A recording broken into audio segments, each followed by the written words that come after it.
I'm going to learn about the exciting world of Destiny.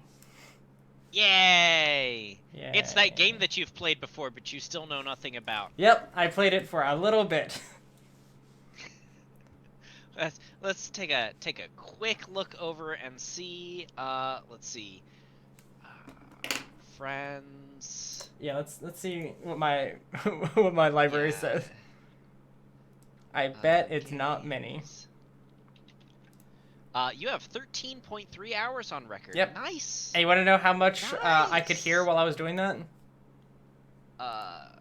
Nothing. Very little, because I listen to music when I play, and yeah, really just pay attention to the shooting and things, and not the world. Here's a fun fact about me: I don't really like sci-fi.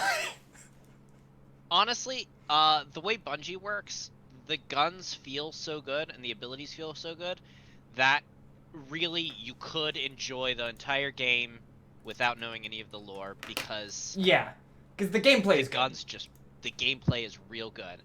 So you've played 13 hours. I've played 2,097, so I should be considered an expert at this point. No, I think you have to do 10,000 hours to be. No, is that professional? I don't know. So anyways, I guess let's get started.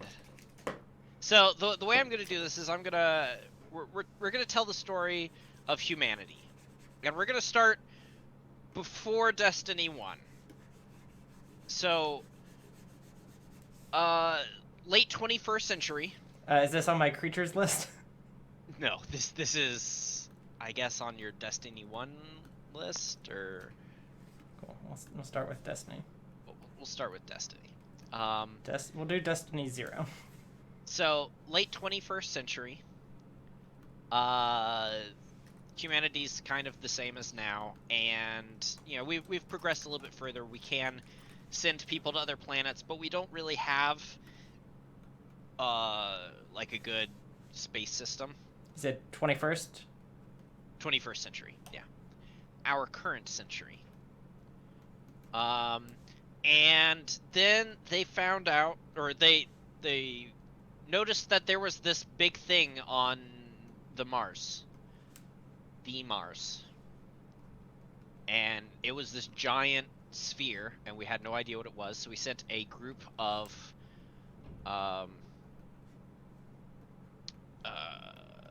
astronauts over there.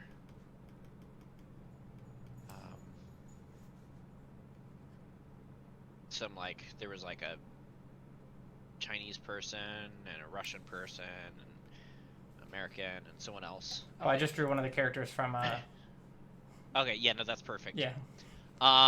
And they, you know, they didn't know what it was. They went and they found out that it was what is now dubbed a as gun? the Traveler. Oh. Which is a big circle. Apparently there are things in this game besides guns. Yeah, one or two. So wait, I'm sorry. It's called the Traveler, and you've described it to me as it's a big circle. Yep. Yeah, and then we this went big home. Sphere. Yeah. Oh, a sphere. Yeah. Well, I mean, you can't draw a sphere in 3D. I just did. Wait, what do you mean you can't draw a sphere in 3D? Or sorry, in 2D. You exclusively can draw a sphere in 3D. So while they were there, they saw it, and it was cool. It was this giant extraterrestrial thing. But what they noticed was that Mars had an atmosphere. I'm glad that we somehow haven't noticed that until we got there. I mean, they were mostly interested in the fact that there was this giant sphere thing there, so they needed to figure out that. Yeah, it was terraforming Mars, and so it finished.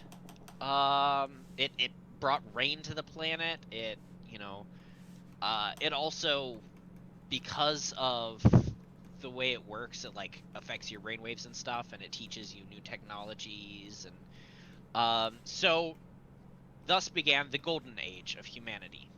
Wait, it terraforms your brain also? Yeah, correct. Humanity became more adept at technology. We started learning more about science in general, and we started moving across the solar system, because it wasn't just Mars. It went to Mercury and Venus and Jupiter and all of Jupiter's little moons and Saturn and Uranus, yours in particular.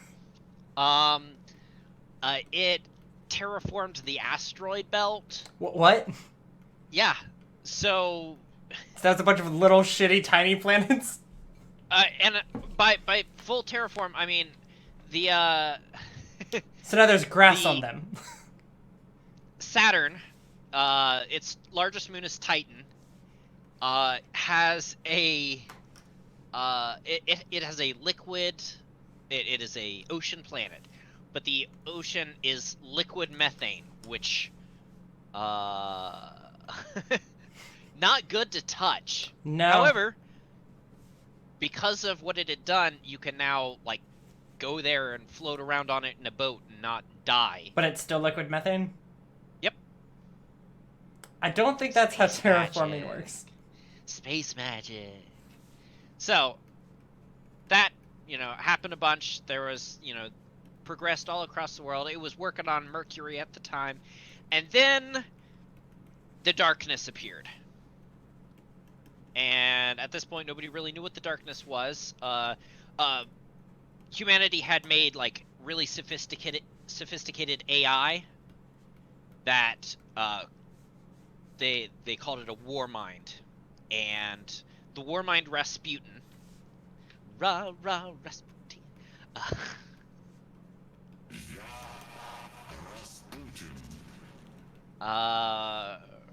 Rasputin shows up, and he's this AI, and he takes control of all of the weapons in the solar system at once, because he's an incredibly powerful AI who's pretty much connected to literally everything. That sounds like it's on us. And he tries to fight back against this these ships from outside of the solar system. These little pyramid ships that we now know as the Darkness. And so yeah, anytime the Darkness shows up, you can just draw a triangle. That's how it works in Destiny. Triangles are bad, circles are good.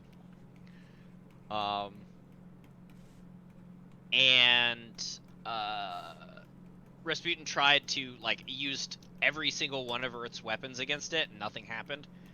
And Did he try so them the all Traveler, at the same time? yeah, he did. That was the problem. It's not moving on. So the Traveler decided, instead of fleeing or running away from the darkness, it came to Earth and it sacrificed itself, creating a giant burst of light. Wait, what? What did? The Traveler. Wait. Yeah. The Traveler came to Earth and sacrificed itself to push back the darkness.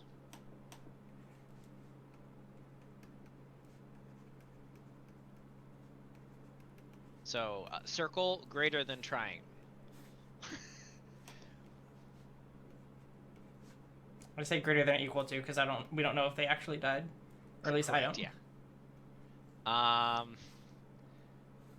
So, unfortunately, at this point, the darkness had fucked up everything. All of humanity everywhere else, basically dead. There's a few people that are alive, but they've been so pushed back into the Dark Ages. Hint, that's the name of the next time period. Wait, like actual Dark Ages? Functionally, yeah. You have guns, but you don't have much else. So it's not the Dark Ages. Wait, they don't have light bulbs? Nope. I refuse to believe that that's true. So there's so few humans at this point that there's you can't even like people are dying off because there's no one else to have progeny with, like in some places, because like, hey, this city got wiped out, there's like 3 people remaining, they're all dudes, so you know, get wrecked.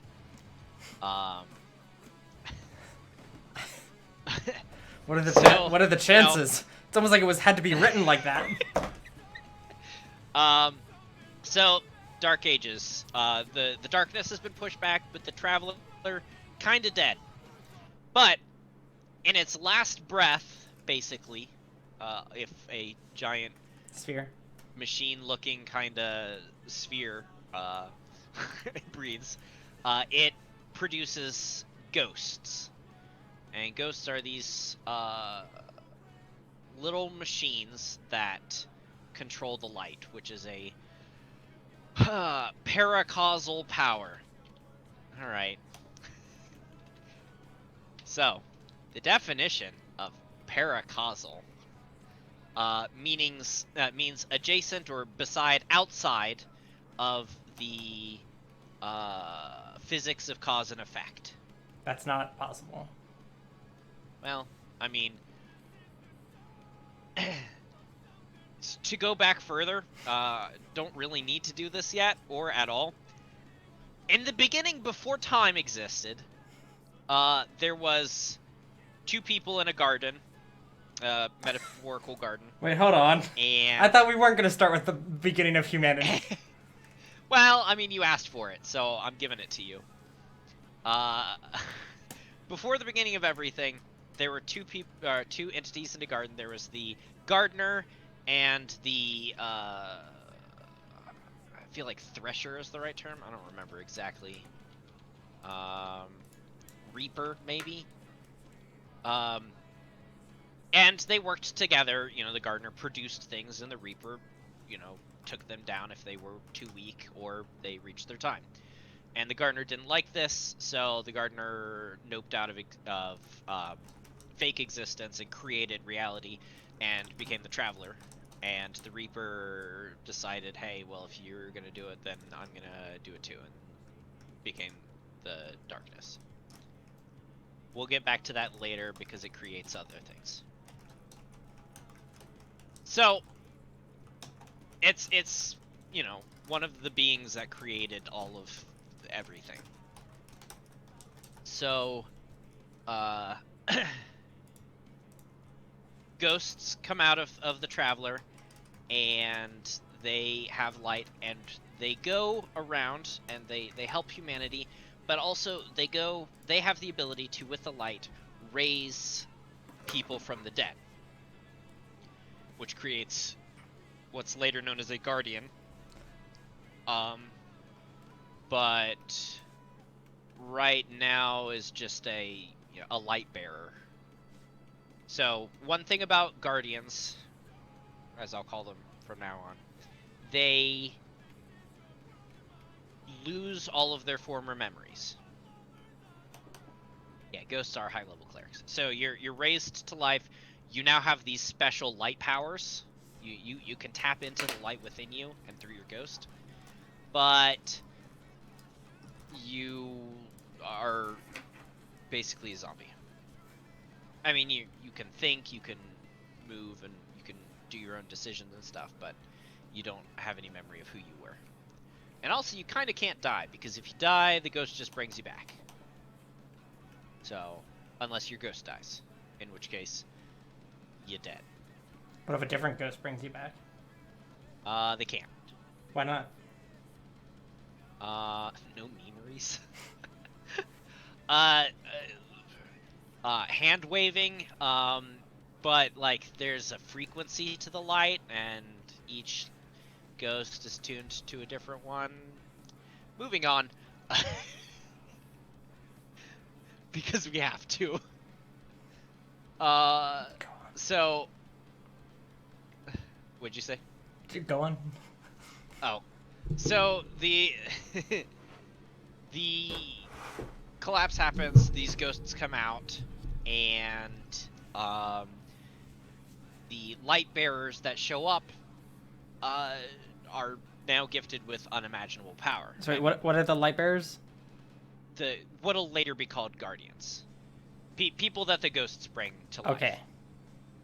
So, light bearers show up, but they have power to, like, alter cause and effect. That's also So- not possible. I mean, So what you're saying is they're outside of. Okay, so cause what and you're saying is they can change things by causing something which creates a different effect. Yes. So that's like, not outside of cause and effect. You know, there's like, if something, you know, there's like, this is going to happen, they can change that. Like, whereas like mathematically and physically that couldn't happen, guardians can make it happen. That's, you described nothing. So because they have this ridiculous power, a lot of them become warlords. Because what else does humanity do when they have more power than other people? So they become warlords. They subjugate the survivors of the collapse, and some light bearers stand up to them and become what is known as the Iron Lords. So, Iron Lords, also kind of warlords, but they're warlords for good. Trust us, it's okay. And Iron Lords? the main thing that the Iron Lords. I am Iron Lord. They go around just murdering any of the warlords that are bad. That like are particularly bad to their people, and saving others. The other thing they do is they fight back against the Fallen. So now we're going to take an aside to talk about this new creature. So the Fallen, or in their own name, they are the Eliksni, E-L-I-K-S-N-I. They're kind of insectoid. They like to go, and it's weird. They used to be a giant, mighty civilization. Drawing. Oh, cool. I was like, wait, what the? Oh, I was like, are you drawing some like fallen house symbol or something? No. No. Just a dude that fell down. Yeah. They were this huge civilization that flourished under the Traveler, and the Traveler watched over them and gave them a golden age, and then an event called the Whirlwind happened to them, where basically the darkness showed up, and the Traveler went, well, nope, and they fucked out of there. And so the Fallen just got wrecked by the darkness, and they're trying to follow the Traveler to reclaim their former golden age, but of course, A, the Traveler's dead now. B, I mean, supposedly. the Traveler chose humanity and gave them the ghosts and the power of the light and everything. And so they're pretty ticked off, and they come and they like attack humanity and take over half the earth, no particular half in general, and eat babies and kill guardian or kill light bearers and stuff. And all in all, pretty bad dudes. So the Iron Lords fight back against the Fallen, and eventually kind of stretched thin on their own.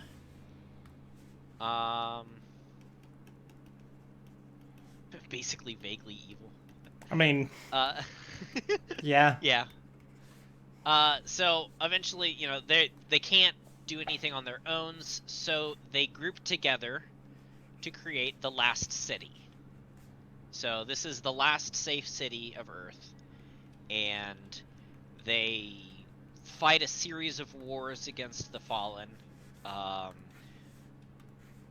where they, you know, they're pushed back, and then they pull together and defeat them, and heroes are born and legends are made, and eventually they successfully beat back the Fallen and have this safe city.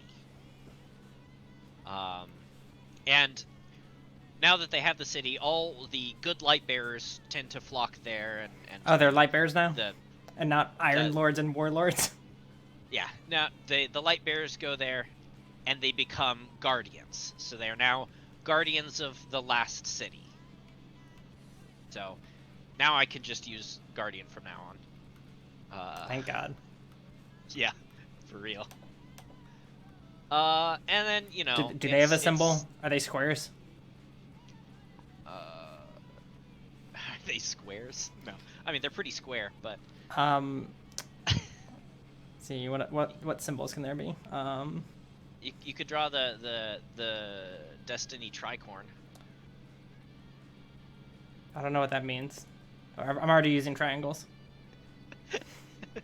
Okay.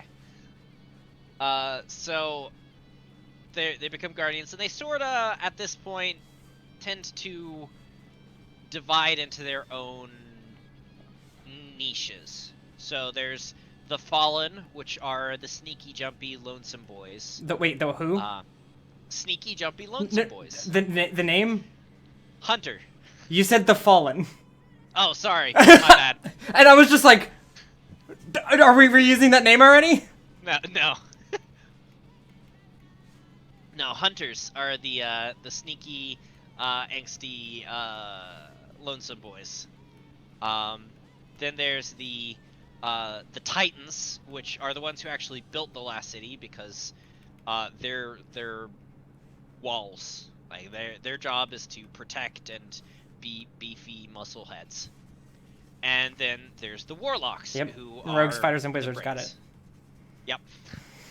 Pretty much.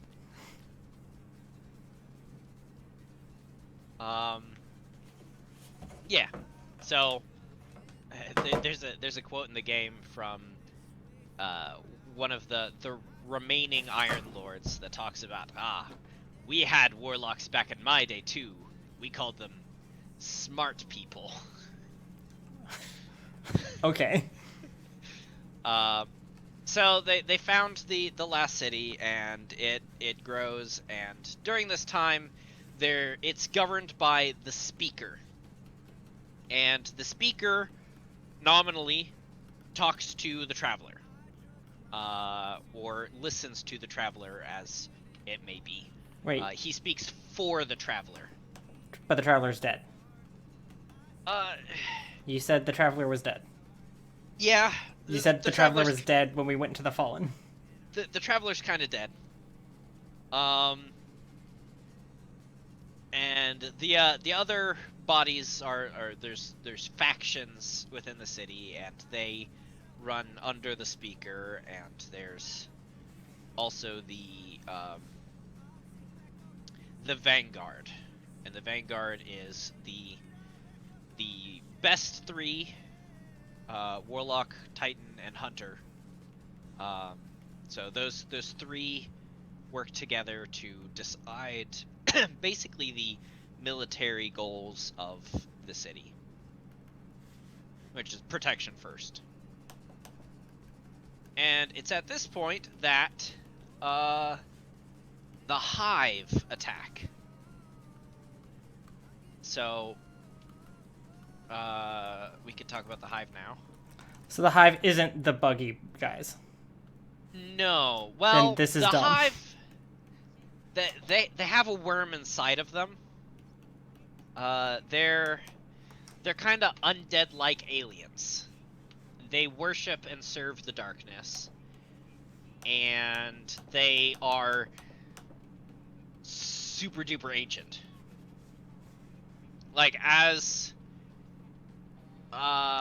races go with this, like as timelines go, they're pretty close to the beginning of life in the universe.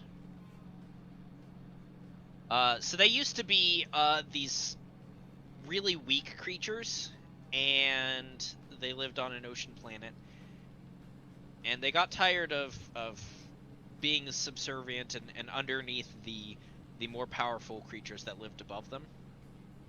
And so they went underwater, and they looked very deep, and they found these gigantic worms at the core of their planet.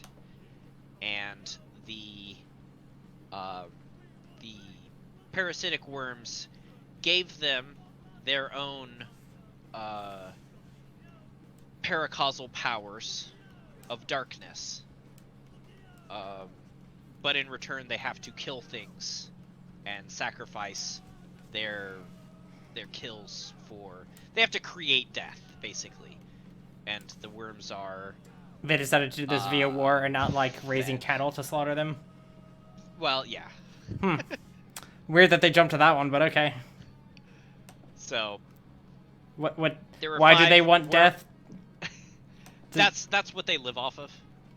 So they like bodies or the energy that death gives off. Basically, yeah, the energy or souls that of the things that are killed. And so they work together, they get their power, and they go off and kill most of the galaxy. Like their whole goal is just, hey, let's go around killing things because we have to, otherwise we die. But they can live, practically speaking, forever, because as long as they're killing things, their worms give them life. So, did you like my picture? And I do. Yeah, it's a great picture. It's like the rabbit of Ker Benak, but it's a worm. I don't know what you just said, so. I probably pronounced it wrong. The Monty Python rabbit. Oh, I was like, I thought it was a Destiny thing. No. Yeah, rabbit of Karabanog. Anyways, so the Hive are pretty bad. And that's an important bullet point. Correct. Yes, it is. Pretty bad. Wow. They start landing ships on Earth to such evil. Basically, it's preceding an invasion. They're starting to dig into the Earth to create a hive, so that they can take out the humanity eventually. And the humanity starts fighting against them, and they succeed a little bit, and then they find out that there's Hive on the moon. So they go to the moon with a whole bunch of guardians to fight the moon Hive, and they get their asses handed to them. Thousands of guardians go to the moon, and like 100 or less survive. And they did pretty good, but then while they were up there fighting, a giant Hive Knight shows up, and his name is Crota. He is the prince of the king of all Hive. He shows up, and he just basically starts eating guardians. And fun thing about Hive, they're paracausal as well, so if they're like real good at it, like if they're real strong, they can just eat your light, and you don't have any more light, and then you're gone. Why do you have a dick worm? Oh no, it's a helmet. It's a knight. Okay, gotcha. Okay, cool. Yeah. That makes it a whole lot better. So, pretty not cool, because, you're invincible beings that have all power and can be brought back to life, except, if these guys just nope that. Why can't they just kill your ghost and then you also die? Correct, but, you know, you can also just not have your ghost just out all the time. Why doesn't everyone just like put their ghost in a really cool box and then never look at it ever again? Like, why don't they just send it out into space?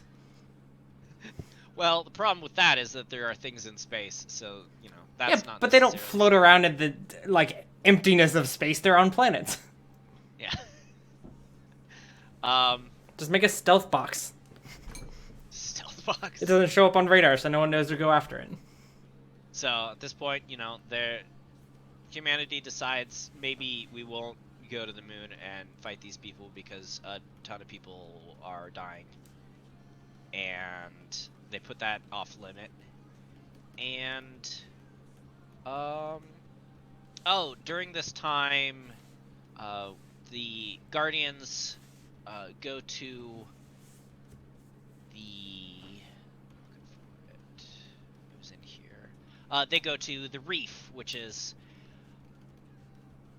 so when the darkness came and attacked, a lot of ships were sent to fight them, and at the asteroid belt, that was where a lot of them met, like the forces of light and darkness met, and there's like a lot got destroyed there. So now the asteroid belt is also filled with like bits of ships and stuff.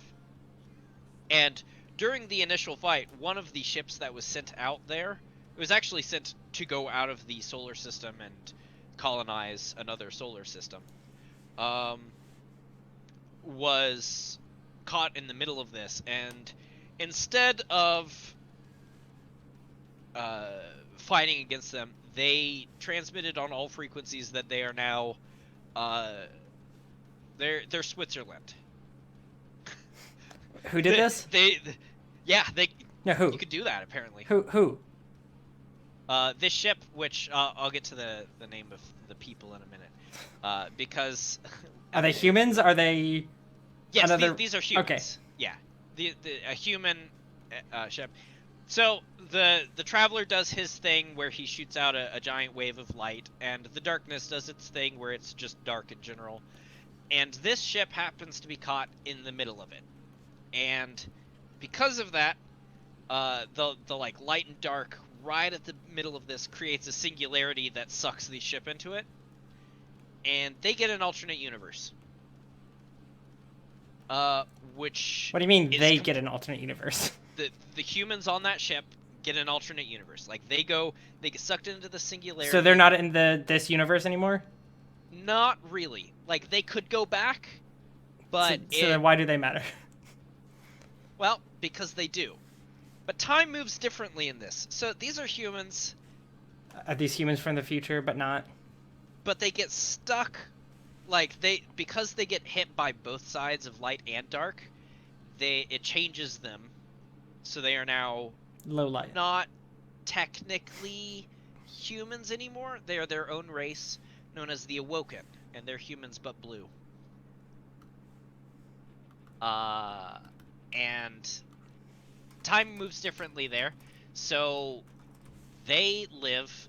They're basically immortal.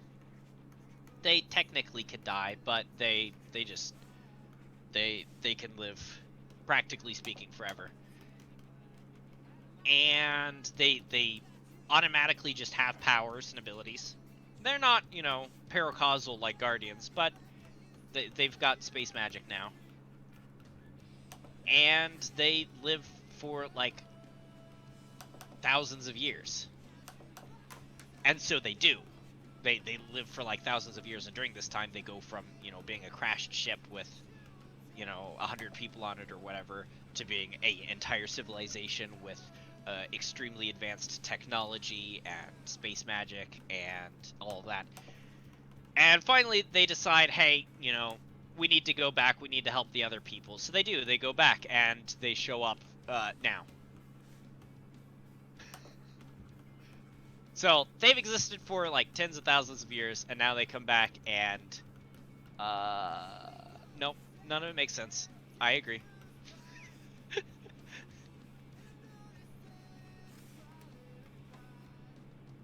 So they come back, and some of them die, and they get risen as Guardians. So that's cool. I guess at this point, since we're already talking about other races of Guardians, I should talk about the Exos.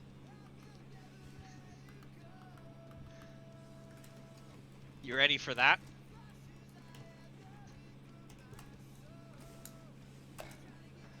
I guess. So, back in the Golden Age, there was this dude trying to figure out why he had to die, because, you know, he could live for like 100 or more years because, you know, technology's advanced and you could just, you know, fix most issues with bodies. But he wanted to live longer, so what he did was he built a robotic body that perfectly matches your human one. It's got all the same sorts of things. You can eat. It doesn't do anything for you. Whatever. You got tits. If you had tits before. Oh, okay. There's actually, so he won't let you have them if you didn't already have them.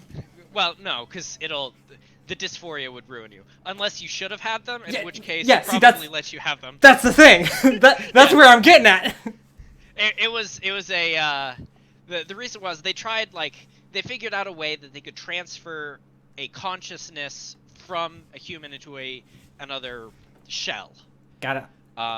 Okay. So they here's did the thing. that, and then they started going crazy because they were just like this weird robot shell. They didn't look like them. They kept thinking that like, hey, I need to eat, but I can't eat, and so I'm going to starve. And then they would just like look at themselves and see that they're not having skins. They'd like try and peel off the metal to get to their body underneath, but there isn't one, so they just rip themselves apart and die. So the idea was to make the bodies that you would not be dysphoric in? Yes. How... Okay, here's my issue with this, like, as an in-world thing, because you're saying there's not one furry? Well... one person was like, no! I am an 8-foot-tall jaguar with huge jugs, and he's like, please stop. Please. Here's the thing. Not everyone could do this. They were pretty picky and choosy. Yeah, so apparently. There probably were people, and they were like, no, I'm not making a furry. But, yeah, for the most part, they made them very close. In fact, one of the characters in the current season is, like, stacked. She's got everything going her way. And apparently that was just her body, so that's cool. Good for her. But yeah, exos are a thing. They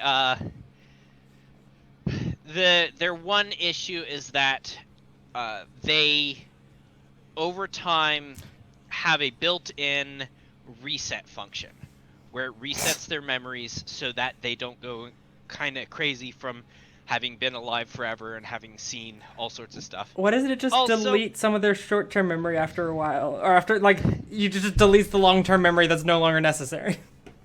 That would have been a good plan if the guy who had built the program wasn't using them as an illegal paramilitary force that he could have just go and do things, and then he could bring them back and wipe their memories.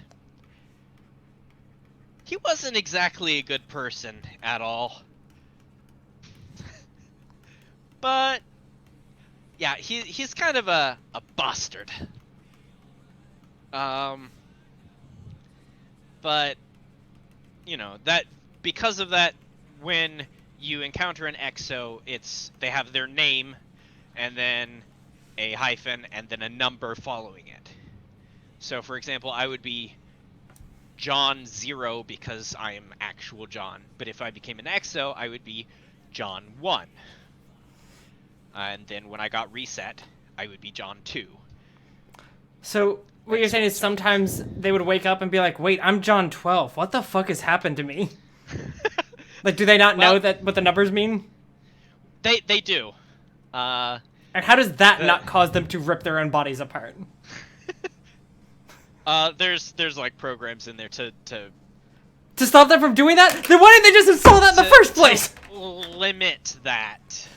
Also, I love that I wrote down, like, once you said the military thing, I'm like, oh, so they're just the Master Chief. And then you're like, and then they have names with numbers afterwards, and I'm like... John 317 or something? Yeah, something like that.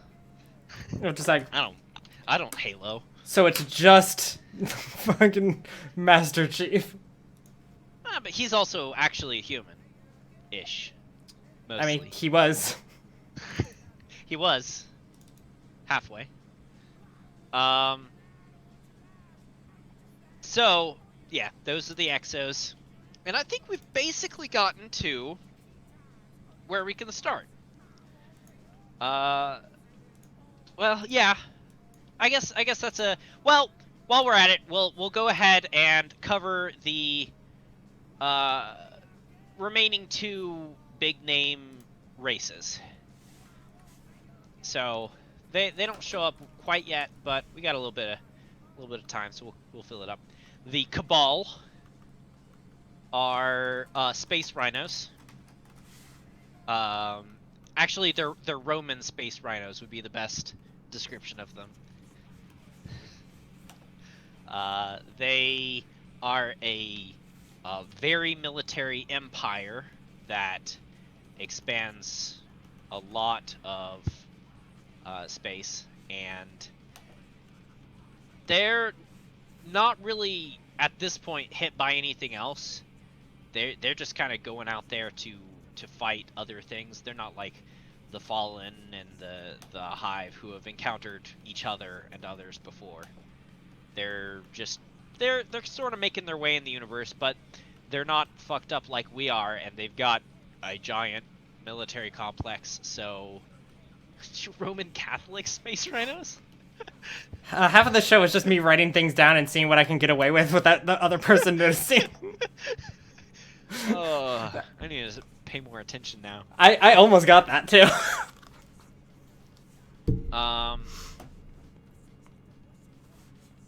And so they basically just go out there and try and conquer whatever they can. Their MO is they'll send out a legion of forces to go to a solar system, and they're not allowed home until they win. Okay, so they're Spartans. Yeah. And then lastly, there's the Vex. So, remember back when I said that there was like the Guardian and the Thresher, or whatever I said? No, the Gardener and the Thresher. The anti-Vex. Pretty much everyone is an anti-Vexer. So the Vex are... Well, are they also bug people? Because that's the only kind of aliens we know how to make. Back when the Gardener and the Thresher were playing their game in the garden of growing and killing, the end goal was to produce a perfect pattern, like a perfect life form that could continue on and adapt to anything. And when the universe began, that pattern that they were working on moved over with the darkness into the new universe. And they are a cyber organic species. They're tiny little hive mind. I mean, the term is radiolaria, but they're microscopic silica-based organisms. And they're a hive mind that can perform incredible amounts of calculations at once, to the point where they can calculate like every possible permutation of time, if there's enough of them. And they're powerful enough that they create their own universes, which, if you're in one of those little universes and they don't want you to be, some of them are strong enough that they can wipe you out of existence from that universe, to the point where you never existed to begin with. So you're saying that they can perceive... they're so smart that they can look through time and perceive cause and effect. sort of, but they're not quite paracausal.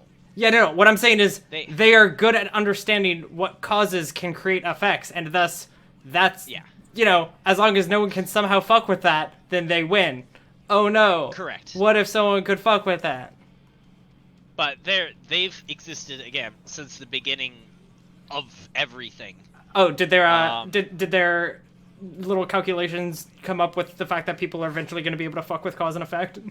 Did they not think to deal with that beforehand? No, they didn't. Wow, they suck. It's on them. They really should just have one immediately. The problem is that they understand they basically understand the physics of the universe flawlessly. But unfortunately, there are things that are outside the physics of the universe. I mean, there aren't, but go on. So they live. They're these tiny little things that microscopic beings that live in what we love to call Vex milk, because it's this milky white substance that they put in the body of robots, so they can control these robots using just these little capsules of themselves.